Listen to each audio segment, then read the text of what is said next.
Hi, இன்றைக்கி பால் கப்பை மரவள்ளிக்கிழங்கு வச்சு இதை ரெடி பண்ணுறோம்.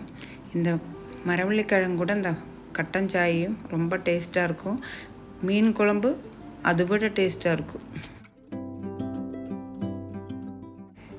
நம்ம இப்போ 1 கிலோ கிழங்கு எடுத்து க்ளீன் பண்ணி இதேமாரி வெட்டி எடுத்தாச்சு. நல்லா கழுவிட்டோம். இது நம்ம ஒரு பேனுக்கு மாற்றி இந்த கிழங்கு ஃபுல்லாக முழுகிற அளவுக்கு நம்ம தண்ணி ஊற்றிக்கலாம். நம்ம தேவையான அளவுக்கு உப்பையும் சேர்த்து ஸ்டவ்வில் வச்சுட்டு கிழங்கு பாதி வேகிற வரைக்கும் வச்சு தண்ணி குழ குழன்னு ஆகாமல் தண்ணியாக இருக்கும்போதே நம்ம ஸ்டவ் ஆஃப் பண்ணி இதே மாதிரி எடுத்து நம்ம வடிகட்டி எடுத்துடணும்.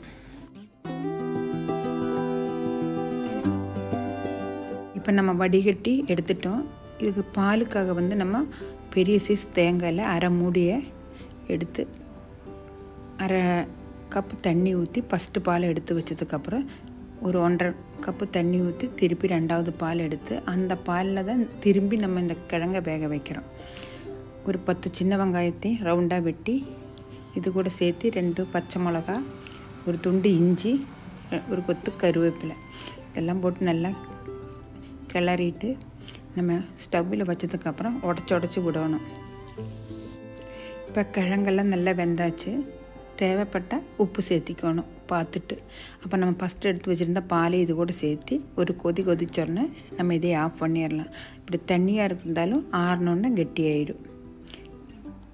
அதுக்கப்புறமா நம்ம தாளிக்கிறதுக்கு வேண்டி கொஞ்சமாக தேங்காய் எண்ணெய் ஊற்றி கடுகு, கருவேப்பிலை, வரமிளகா கிள்ளி போட்டு தாளித்து ஊற்றுனதுக்கப்புறம் இதை நம்ம மூடி வச்சிடலாம். ஆறுனதுக்கப்புறம் நம்ம கிளறி விட்டால் போதும்.